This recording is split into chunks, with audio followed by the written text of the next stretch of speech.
Hello, everyone. It's time for Tea Talk, where the issues are relevant, real, and relaxing. Enjoy. Thank you, Flair.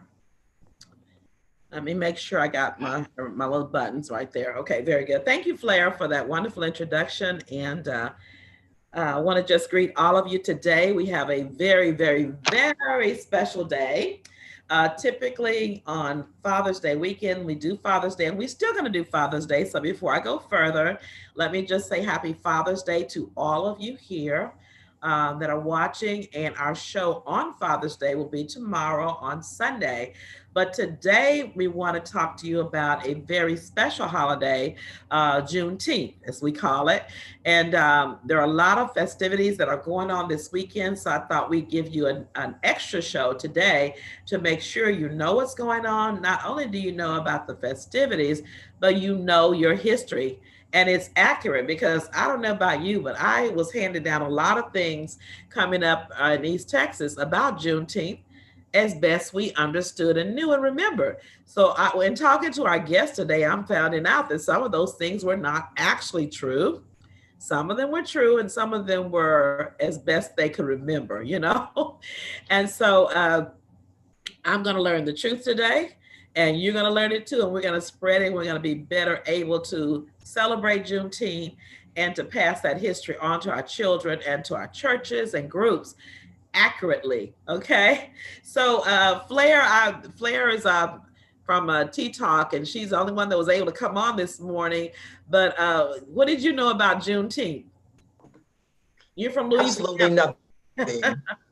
Absolutely nothing. I moved here from Louisiana about 20 years ago, and I started hearing about Juneteenth, and I was like, okay, whatever. And they said it's just when the slaves found out they were free in Texas and everything. And I never actually really celebrated because I didn't understand it until about a year ago when I went to Savannah, Georgia, and I learned some history there, but I knew nothing of what Juneteenth was. I know, and that is so strange because as myself, I'm the same thing. I'm from Texas, but I didn't know, and I don't know if it's because my family didn't know. History is not like it is now on the computer. You got it in books. It's passed down. So what we're gonna do now is we're gonna tell you the truth. So I've got two wonderful ladies here who are historians, whose families have been a part of Juneteenth and who were there, and they know the truth. So they're going to help us today. So, Tea Talk, if you'll help me welcome these two young ladies. The first one is Aljanita Scott Davis. Thank you, Aljanita, for coming to Tea Talk today. And then the other young lady is Deborah Blacklock Sloan. Thank you, Miss Deborah. It's good to meet you, and we're excited about what you're going. So, listen. The first thing you do, tell me about your growing up. Algie, why don't you go first? What was Juneteenth like? Cause are you from Houston? I am from Houston. I am third generation, and more importantly, my daughter, my children are like fifth generation Oh, Houstonians. wow. So I learned about Juneteenth, always knew about it coming up, heard about it from my mom, who talked about how they were in Fifth Ward. I'm a Fifth Ward girl. And they Oh, would walk from Fifth Ward over to Third Ward to celebrate Juneteenth at this park that was forested, had all these trees in it. It was a really, really big deal. That was the day when uh, Black folks were not required to come to work, which was a big deal. Playland Park was open to Black people that particular day, if you were stupid enough to go then.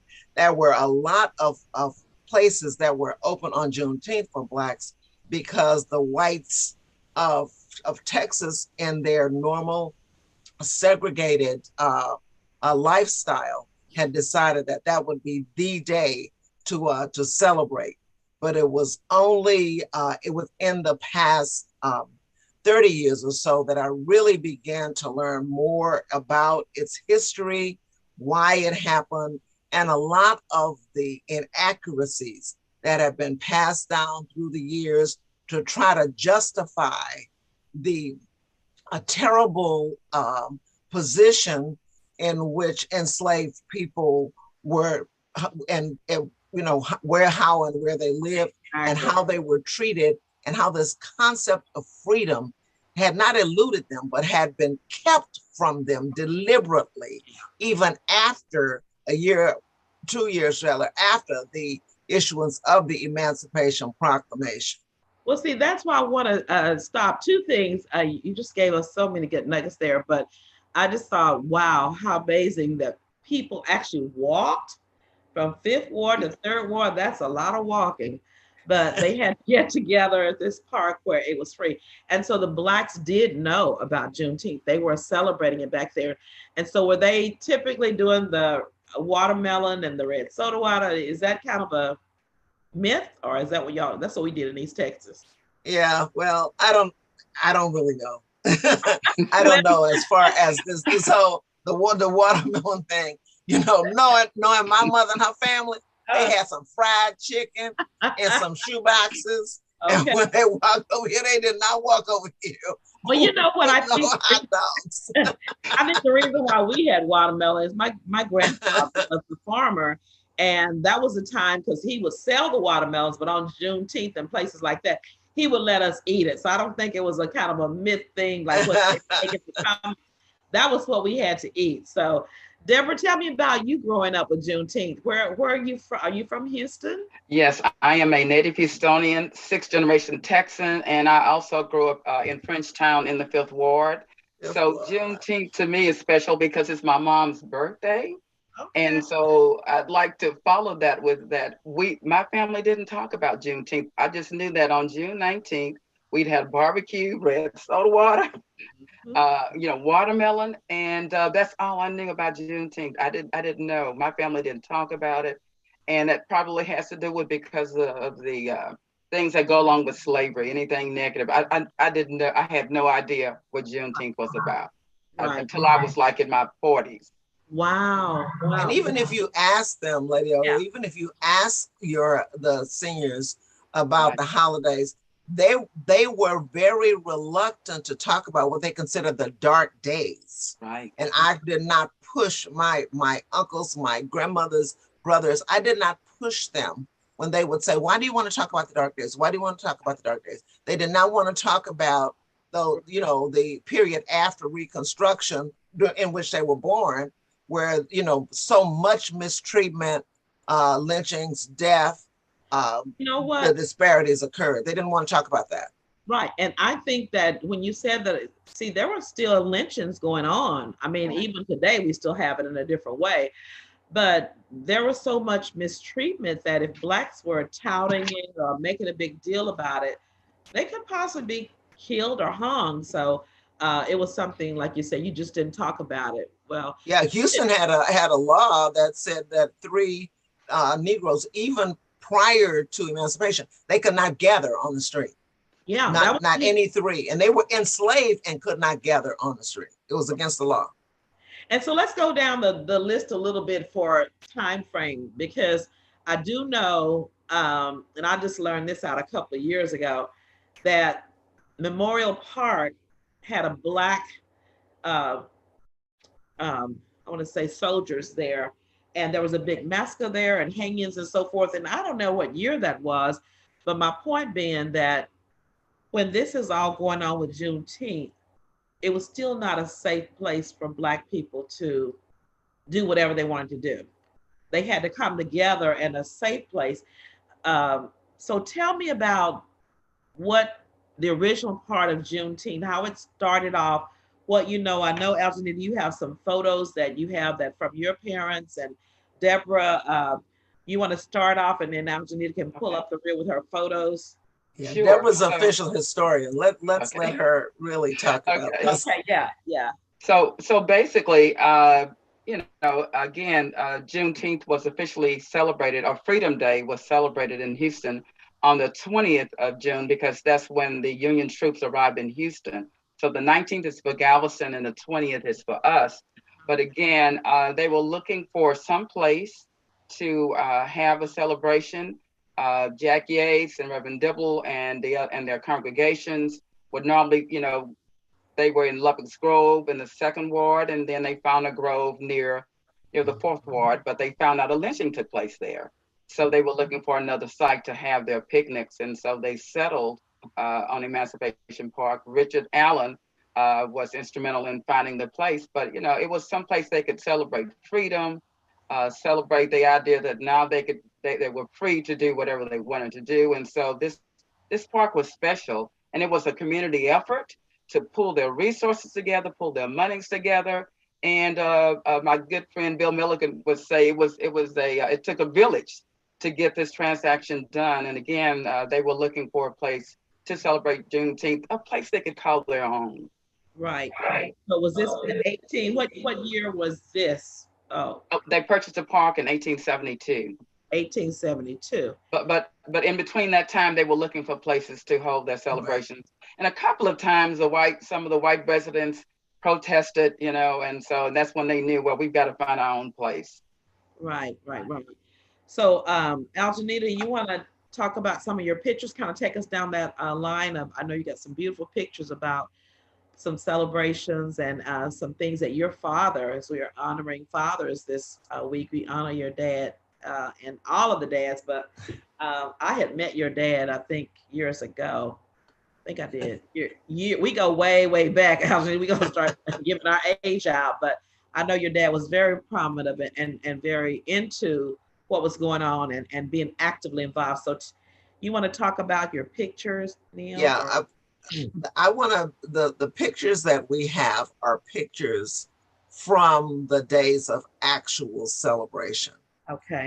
Of course, there were parades, there were gatherings, and the African American Library at the Gregory School had several of these pictures, and we have some of those because people decorated their horses, they decorated their carriages, they decorated. I mean, they actually had parades and events where they could show off themselves because it was a big deal. It was for people to parade and let folks know that this was a time for celebration. And they focused on this particular part, but the picture that's up now shows the neighborhood. When we talk about the neighborhoods in which African Americans in Houston live, they lived in very lovely places. Most of these neighborhoods, of course, have been destroyed by our freeways and by our gentrification. But these are not other folks' houses. These are Black folks' houses that you're looking at. This is what Freedmanstown looked like. These people were brilliant. They had, you can see the streetcar line in the street, but they definitely had homes that they had built and constructed. They had put the streets down themselves. They had to do for themselves. This was not where the city had come in to make the neighborhood better. And so they would gather and then create parades where they would show off. Float. Is that like one of the floats? It looks like a wagon. Yeah, that's what they would have. They would have the floats, and of course, they were pulled by the horses. Mm-hmm. And that's a particular club. This the Spirit of Charity showing this, and they were excited, and they so professionally did these celebrations, and that's what's phenomenal about the pictures that you're seeing, because they dressed up. It was not some ragtag thing. You can see the streetcar lines in the pavement. On the horses and the wheels, this was very, very, it's not like just throwing something on there. They really had beautifully decorated these horses. Right, because they knew that this was a time for celebration, and they were not going to miss out on celebrating. And that's when you see at different points, because as Deborah said, once they identified that location, they had a place to celebrate. So here the initial purchasers, and there were hundreds of people who contributed to this purchase. The initial purchasers then were people who were formerly enslaved. And so 6 years out of being called property, that they were then able to actually raise money and actually make that purchase. And that was not without angst, because there were lawsuits that said they had no right to purchase. And there were lawsuits that said, you know, if you borrow money and you put these new facilities on this property, they had liens against the property. This was a private activity. This wasn't public land. Church, I'm sorry, excuse me for interrupting, but he went to the next picture. Go back one. Is that a church? It looks like Bethel over there. Yeah, it is a church. It's that's probably it might be Antioch, and those are Jack Yates's daughters. Those two ladies or his daughters. Now this is really important to us too, because our church came out of Antioch. We went to Antioch. So I remember. So we were down there when John Hood Westbrook was there, and so a lot of that historic thing, Emancipation Park, and all those things. We were a part of that, but you don't stop to really ask or find people like this to help you understand what was really going on. So these were Jack Yates' daughters, and they were a part of. I think they started Antioch, if I'm not wrong. They were right. There were a group of folks, and I know that Reverend Yates was the first. He was the first pastor, right, Deborah? Yes.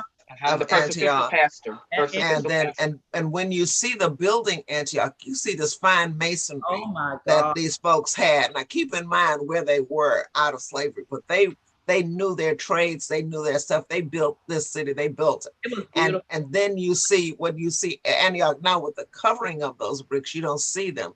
But that's a lot of masonry that went into that gorgeous building. That because of their defiance with gentrification, that Antioch has remained there as the beacon for exactly where the Fourth Ward, the aristocracy really of African Americans resided.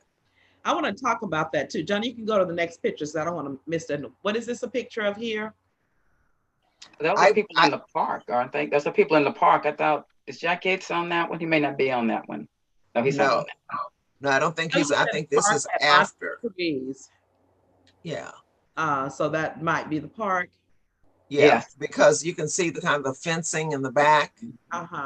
Yeah, so you can see that, and the trees, because what Emancipation Park was loaded with trees, and that was a big deal. My mother kept talking about all the trees that were there, and in fact, we asked the park services, a man who was here this past weekend, you know, what can we do to get funding to try to restore a lot of the tree linings and the tree emphasis that occurred in the park, but that had gone away over the years as those trees were either removed or died.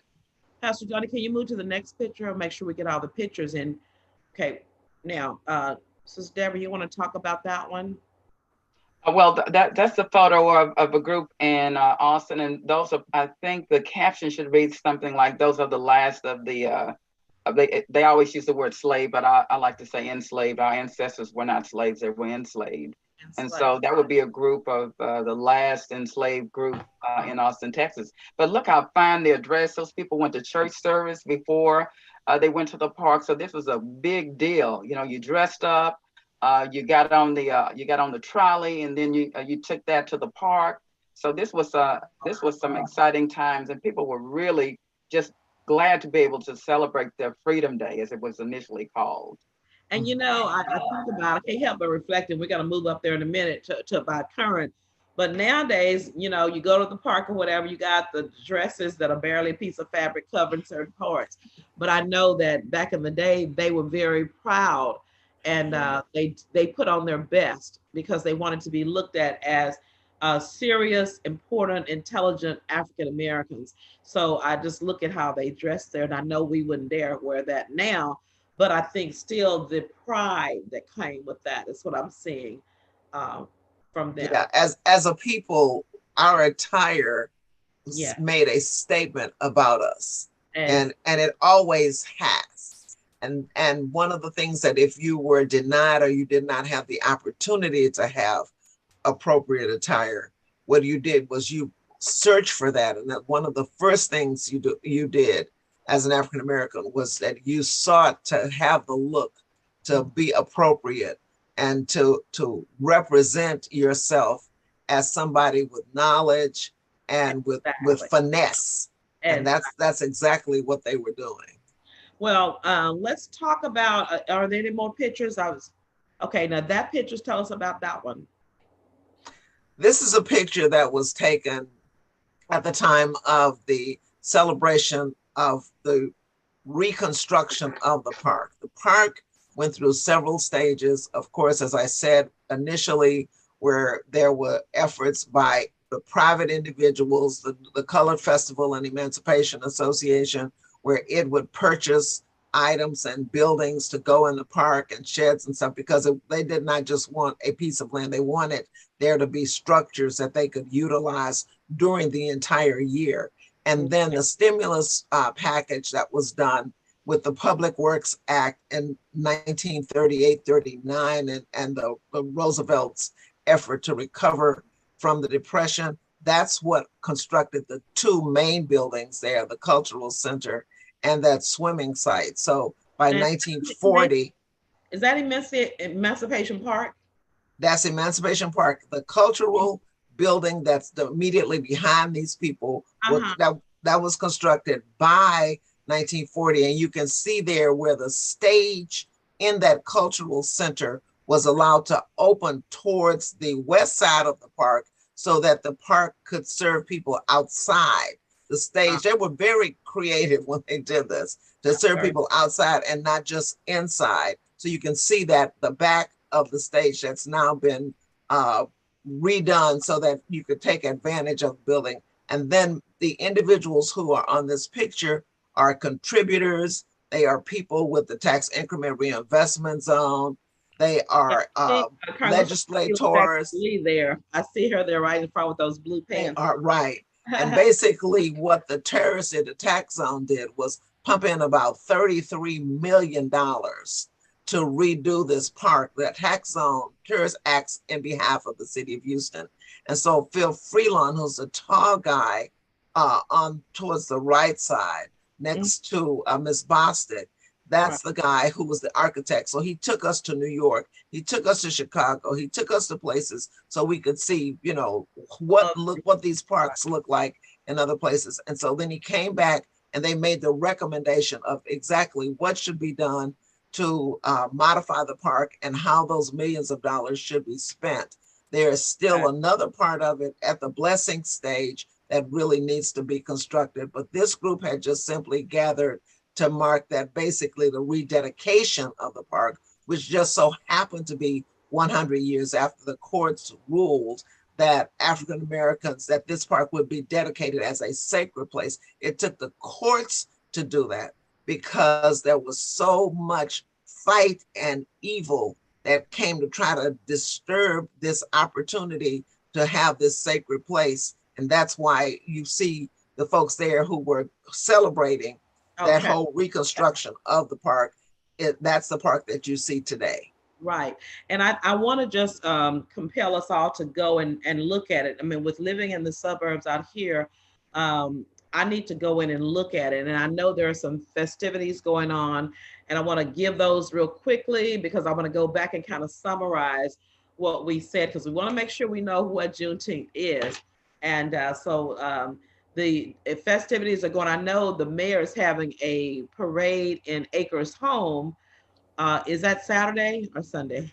The mayor has, you have to go on the City of Houston website because there are so many events. The mayor decided, with everybody doing everything, what he wanted to do was to get all of the information there. And so you can actually see that. The Emancipation Park Conservancy, which is the kind of friends of the park, they are coordinating a lot of events that have been going on since June the 1st. And Deborah and I have been participating in those events in the evening.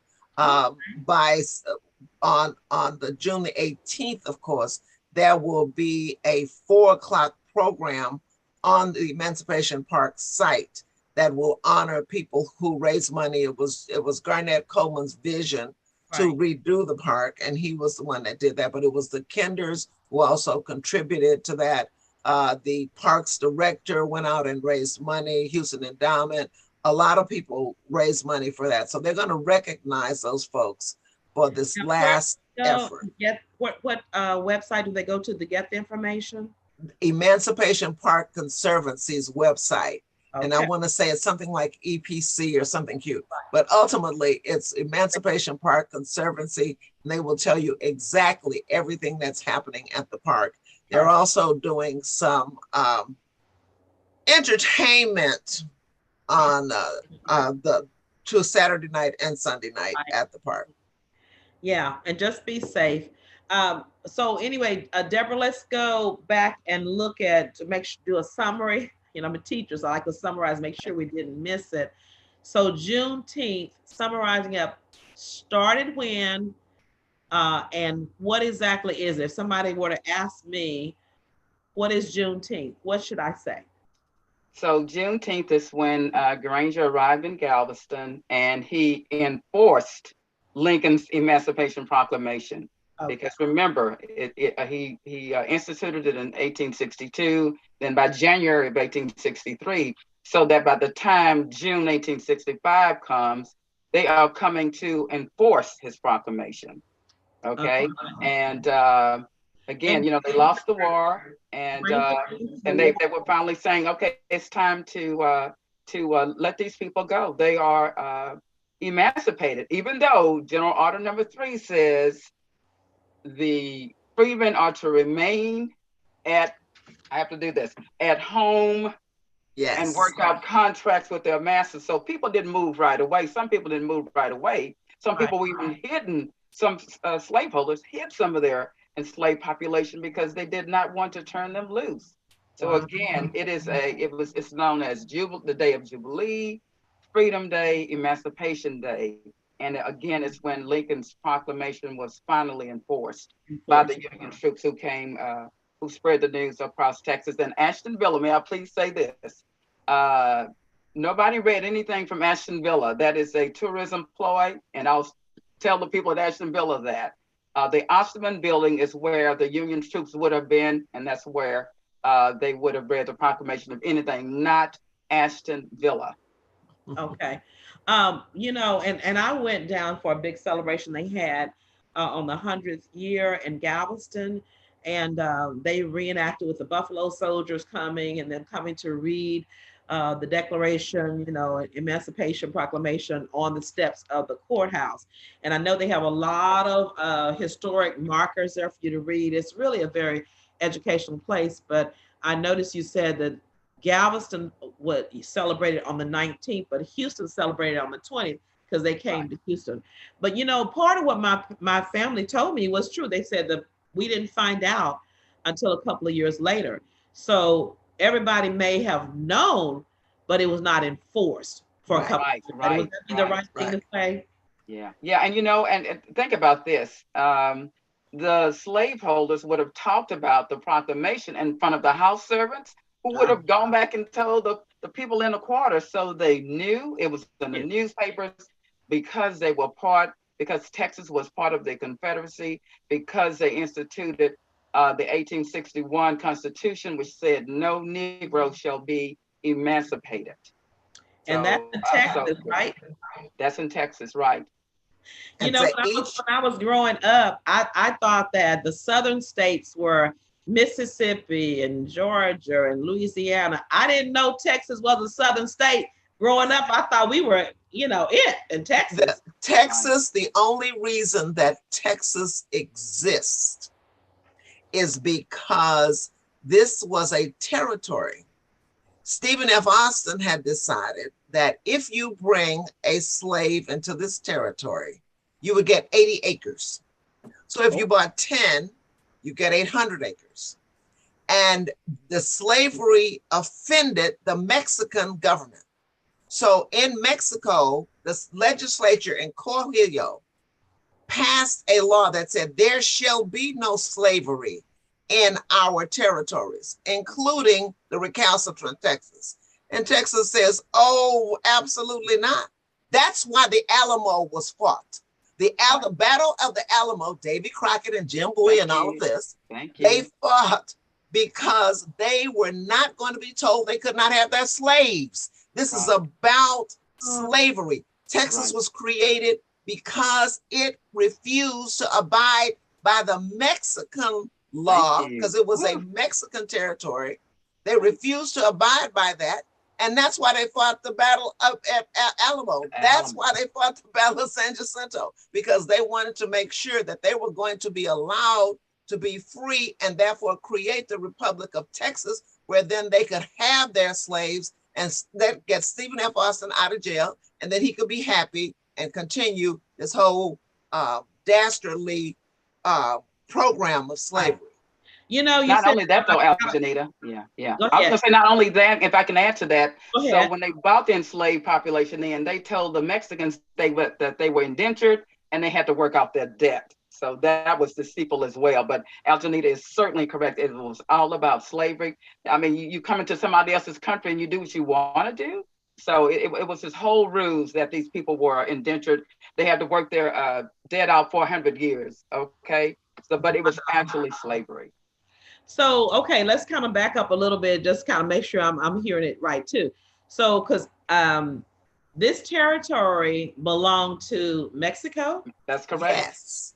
And am I correct in that the people here and stole it from Mexico or fought to take it, and they were given land, if they were given encouragement, if they bought slaves in to work the land, how much land were they given?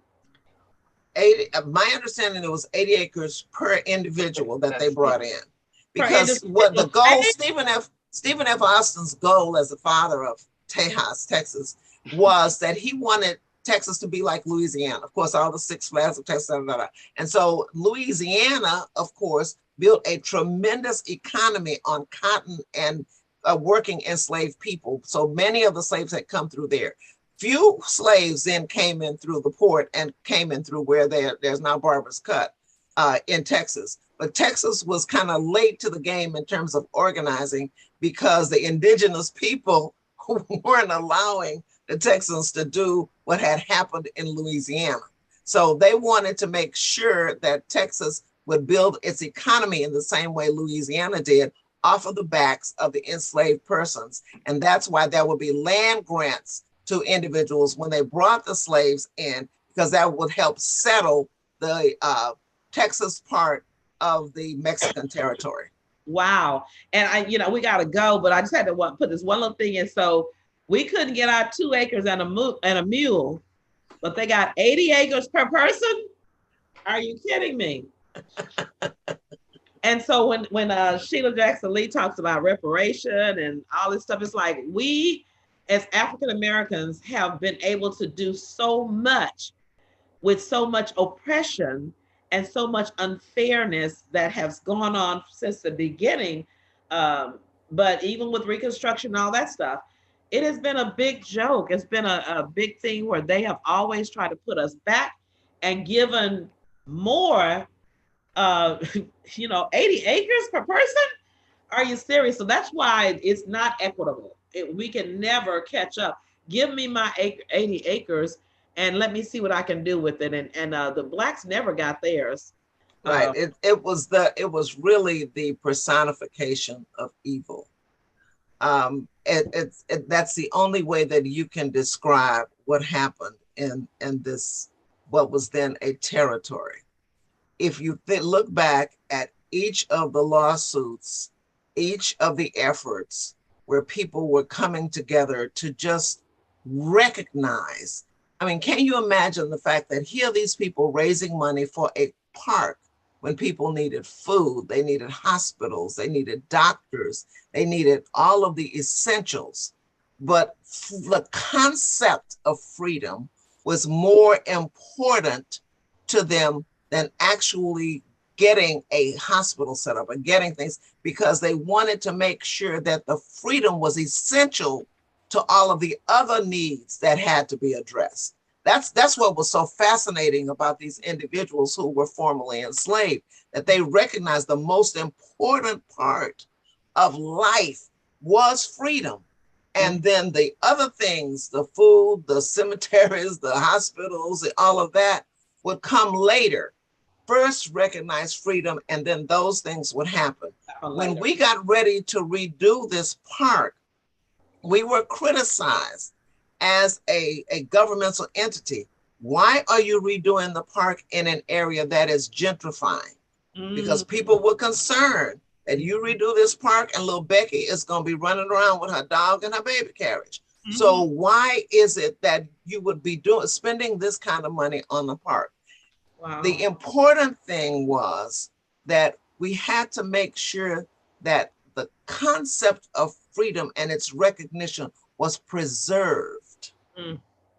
That's the only reason that our young people, and that's is so important. That's why what you're doing today, this is so important, that our young people will understand that it is the freedom that was fought for, that the 500,000 people died to do, because somebody felt that it was more important to build an economy off of the bodies and the blood of human beings. Right. And until our young people recognize their value, I would tell my students this all the time, they are so important. People sacrifice so much for them. They cannot afford to cast away their life or to waste their energies, because so much has happened to bring them to this point. And so much is at stake. I want to say this too, and I don't know, Flair, you can tell me about my time, but I want to talk about the Black church, okay? Because it just really hurts me when I see our people abandoning the Black church. And whenever I know, slaves on up, the Black church was very instrumental. As a Black historian, a person who had family in there, tell us about the Black church and how it fit into Texas and what we're Juneteenth. So with the Black church, it was everything to even to our people. Even when they were enslaved, they had faith that someday they were going to be emancipated. But the Black church served as a nucleus of the community. They started off in brush arbors.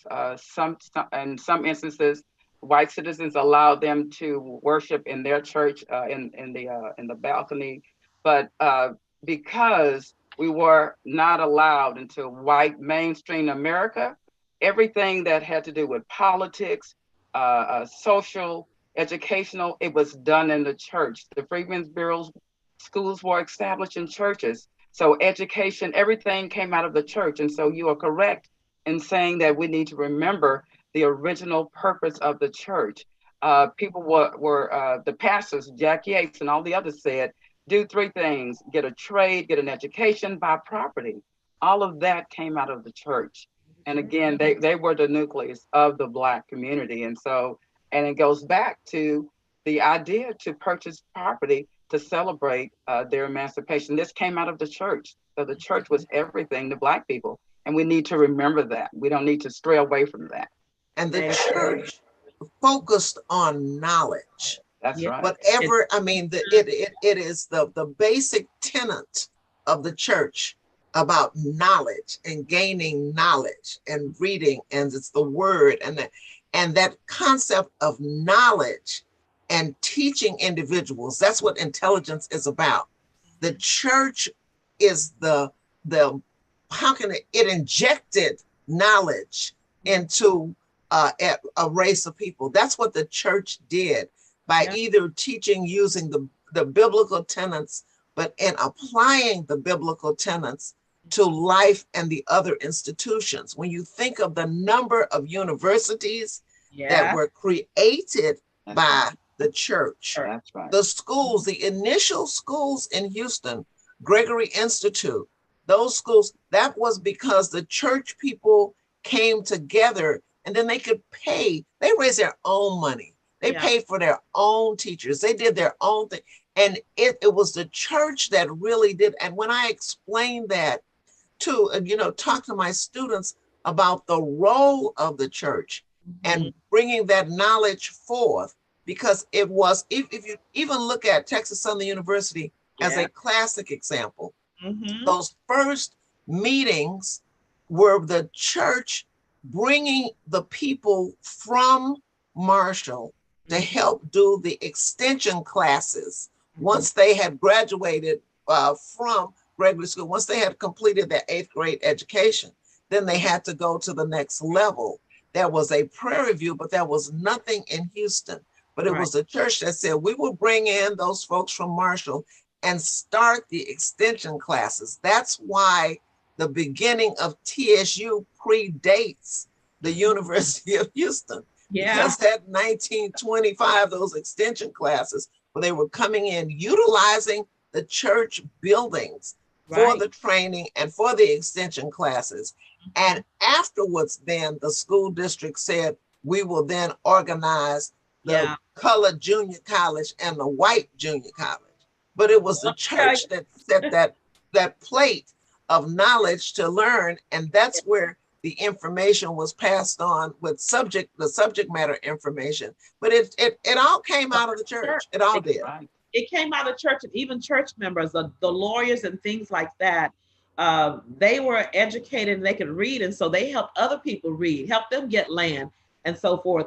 But when I'm hearing you say this, Lincoln, Gregory Lincoln, and that kind of, I did my student teaching. It was called Gregory Lincoln when I went through, but I'm sure it was you just said, what did you call it a minute ago? I wrote it, Gregory. It's the Gregory Institute.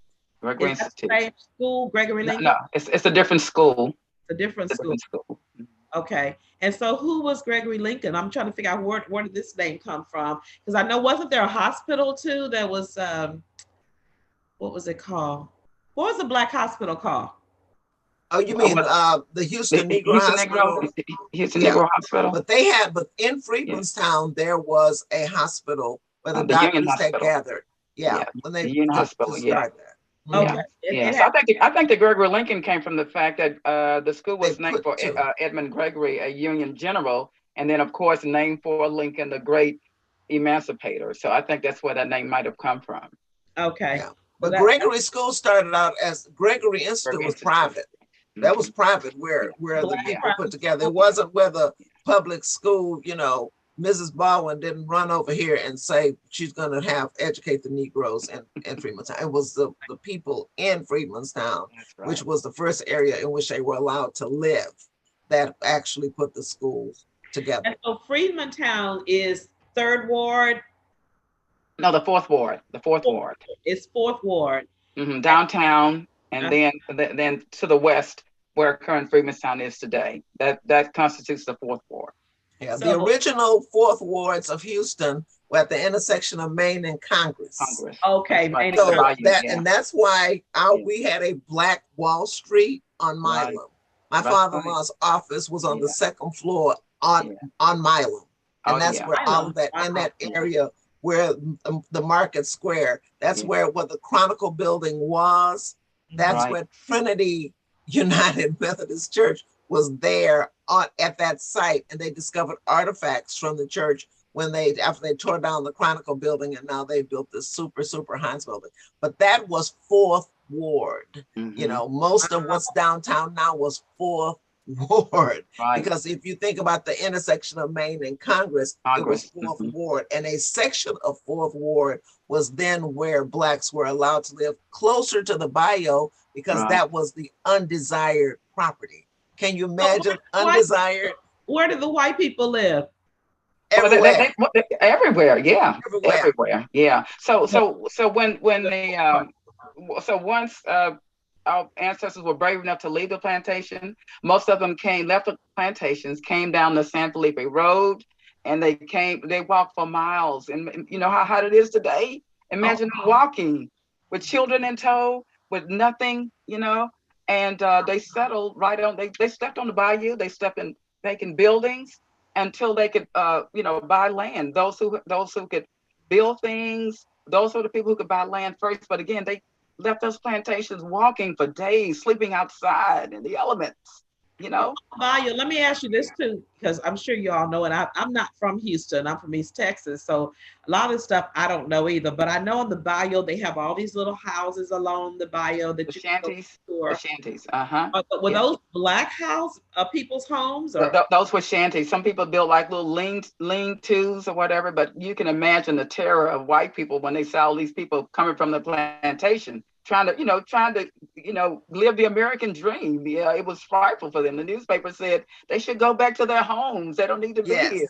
But Can they Yes. were can we determined. get that 80 acres? They would get us a decent, I mean, why are they getting 80 acres and we get nothing? I mean, it's Right.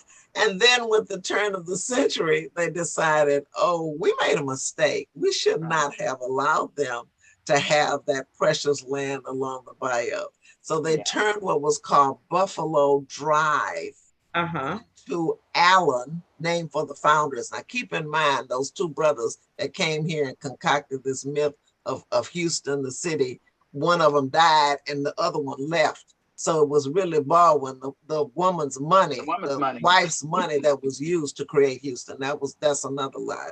Anyway, so the Buffalo Bayou So was it the woman's Drive, the huh? woman's money? Was it the woman's money? Because I heard that too. That It was her. It was Her her money. daddy's Her money. money. It was yeah, her daddy they were Baldwin's. saying back in the day, women couldn't own property and they couldn't Right. find things. So therefore, men Right. were looking for a woman whose daddy was rich. And even though he didn't really love her, he would marry her because he wanted her money and her property. So you Uh-huh. telling me that Houston had a little situation like that too? Absolutely. With the quote Allen brothers, the founders of Yeah. Houston that came up with the map, Uh-huh. one of them left, okay, Houston. The other one died. And the one who died, his wife, Charlotte Baldwin, Mhm. was the one who actually put the school stuff together for Houston and actually was the one that really created Houston itself. A woman. Get out of here. Yeah. Uh-huh. Takes a Okay, let woman. me ask you this too, Algenita, because this is where y'all live. When we first got here, we went over on South Park and we were in the apartments and so forth. Our dream was to get a house over there off of South South Park. South Park. And Mhm. we lived in South Park, but it was the street. What's it called, baby? Anyway, I can't say what we called it because we called it. It wasn't River Oaks. It was another name. Yes. Yes. Okay, so Yeah. I lived in South Park too. I understand. okay. Yes. But So once they we come, dreamed of living over in South Park, not South Park. We were in South Park. We dreamed of living off of Southmore, and I don't know what that area is yeah. called, but I know that now they're trying to get that. There's some people trying to take that into but historic. But the thing about that location and those homes, they were built. That McGregor section was built because when they went along Allen, they converted Buffalo Drive to Allen Parkway so that the Hogg family could build River Oaks. So Wow. this was right about the time of the Depression.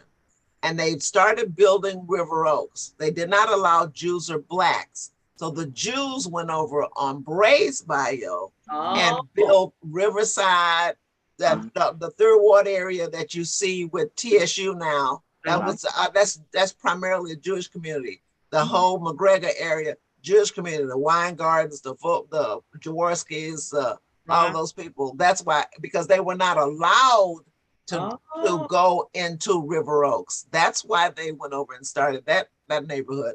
But what was ironic about it is that Freedmanstown and River Oaks have the same zip code, 77019. And that is because they decided it was good to live on the bayou. So River Oaks is on the bayou.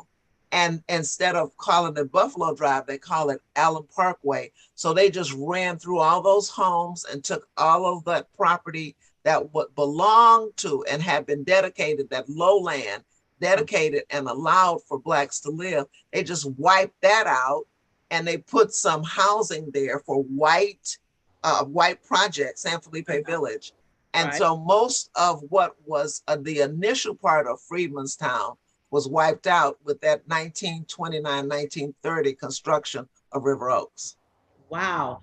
See, that's the part I couldn't figure it out. But now I realized, because I taught out that way, and the Jewish people own those big houses, because we didn't own them.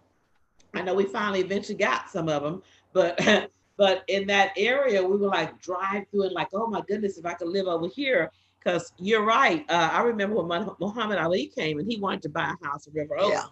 And he had the money to do it, but they said, no Negroes gonna live over here in River Oaks. This is totally, I don't care how much money you got. So that's really interesting. So this is good. So let me just kind of in summing up things here. So you know what's going on now in the world. And as we last year finally got Juneteenth to be a federal holiday. So you look at the time we're talking about from the very beginning and all the way up, and now it is finally a federal holiday. And so people don't even know what it is because it's been here so long. So how do you think, do you think it's going to make any impact on Houston or what we're doing today? The fact that we did finally get it. I know they're building, putting monies into building like the El Dorado Club back up that area there, or what's going on over in, is that considered for, that's Fifth Ward, right? That's the third ward. That's ward. Where Texas Southern is? Mm-hmm. Mm-hmm. Well, the greater third ward, the greater third ward. Greater third. Yeah. But I would just sum it up and just say that we need to keep talking about the story. We need to pass on the story of Juneteenth, and that's how I would sum it up.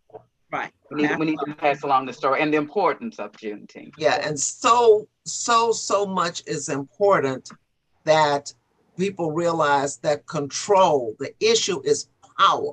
Yeah. And control of it. And freedom is power.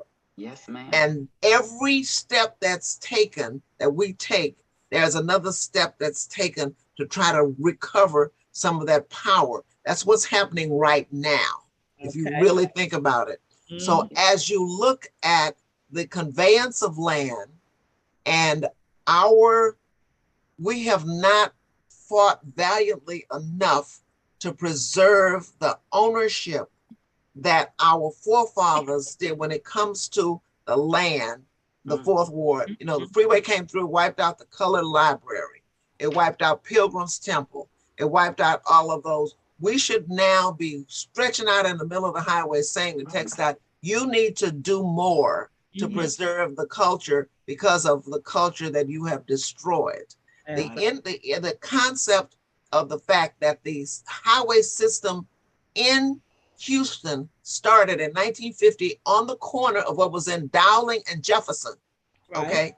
The entire highway system that we see started right there in our neighborhood, wiped out a big part of their neighborhood, of our neighborhood, because one, we weren't allowed to live south of Alabama. Right. Okay. That was only recently, once in 1946, 1947, that we were allowed to live south of Alabama in Third Ward. And you could tell by the structures, what's frame and what's brick. But what we have not done is we have not recognized that we must put forth an effort to recover everything that we can and not walk away from our communities and leave them to little Becky that's going to be running around here, jogging down Emancipation with her carriage and her dog. That we must get in there and fight for those things because they are valuable, not just because of the location, but the value with gas at $6 a gallon, the value of owning property and keeping ownership that everybody fought so well. Can you imagine what they went through in 1872 to raise that kind of money? That amounted to $1 billion for them to raise that kind of money. Ladies' homes, cleaning, a lot of taking care of kids. Let me say this part too before we get through, because one of the things I have really been on trajectory of making sure our people are educated, not only about their history, but the power that the vote has and why it's so important that we put that on the front burner of everything right now, because they're trying to take away our power through our voting. And our people are so busy partying and watching crazy stuff on TV that they don't know how it's going to affect them. So I would hope that with this, everything that's going on the Juneteenth, that there are voter registration things going on. I'm not sure, but I know that the churches, and we did it on our church last Sunday, but the churches, I want to say to you, if you are listening to me, you need to go to your pastor and say, I want to start a voter registration for all of our members, our children, our teens, our community. We got to get involved. You just can't go take your one vote. You got to get your village together and get them registered, vote, informed, and whatever. So I just wanted to say the church has been so critical in this. We need to go back and support our churches and be there and teach our children. The teaching came out of there. The ethics and however we carried ourselves came out of the churches. Voting came out of the churches. Politicians were in the churches. So we have got to look at the voting part. I'm going to be my women's conference that is coming up on July 15th. I want y'all to mark that date and be there. Aljanita is going to be back with us too. We're going to be talking about, because she's a part of the NAACP, and we're going to be talking about next thing about what's really going on with this voting, what kind of power you have and what kind of power you're allowing other people to have when you don't vote. I have sessions on every particular office that is open for re-election, from the governor all the way down, what they do and how it affects you, and then also what this voter suppression thing is, what it looks like, dissecting it, so that you can not allow them to just take away what our ancestors have fought for so long. And so why would they want to do the suppression? Because they know if they suppress your vote, they're going to take away your power. And I called it this to a group of people. I said, we're about to go back on a plantation. And it's not going to be a plantation where it's going to be just Black people. It's going to be white people too. Anybody who does not agree with the powers that be. If you don't get the right people in there, they're going to nullify your votes. They're going to do things that, like right now, I'm like, how is it that most of the world, the United States, they don't want to take away the abortion rights. They don't want to take away that. But the lawmakers have already put us on a plantation. So I don't care what y'all said, we taking it away. Mm-hmm. Gun control. We want gun control. And then, I don't care what you say about gun control. We're going to go ahead and give a 18-year-old, this machine gun. We are starting to the foundation is set up for this new plantation. And we better get out and vote. We better train up our kids and make sure they do it. So any closing remarks before I... So I do want to, one thing I didn't mention is that Texas was not the last state to free its enslaved population. I know people always think that, but it's not true. So we have, Kentucky and Delaware didn't emancipate their population until 6 months after the proclamation was enforced. And then I think Missouri was one of the other states. So Texas was not the last state to free its enslaved population. And the colored troops came with Granger, not the Buffalo Soldiers. There were no Buffalo Soldiers in 1865. I think it was the 62nd military group, and the 25th came with Granger. And they didn't want to come because they thought they might be stuck there, might be enslaved. And so, but it was not the Buffalo Soldiers. There were no Buffalo Soldiers in 1865. Thank you for clarifying that. Okay, Sister Aljanita, do you have a closing remark, a very quick one, because we are out of time. I'm sorry. Thank you. Okay. Listen, it's been great. There's been so much information that you guys have given us. So thank you for sharing what you have learned and what you know. I really know it's going to make a great impact on people. And as they're going out to celebrate Juneteenth, they know what it is, they know why it's important, and they know where to go to get more information. And so you guys have been just wonderful. So thank you guys for joining us on Tea Talk today. And thank you for having me. Father's Day again, and we'll see you tomorrow for the Father's Day message. Go out and celebrate Juneteenth. Our forefathers fought so hard for it, so don't let it go.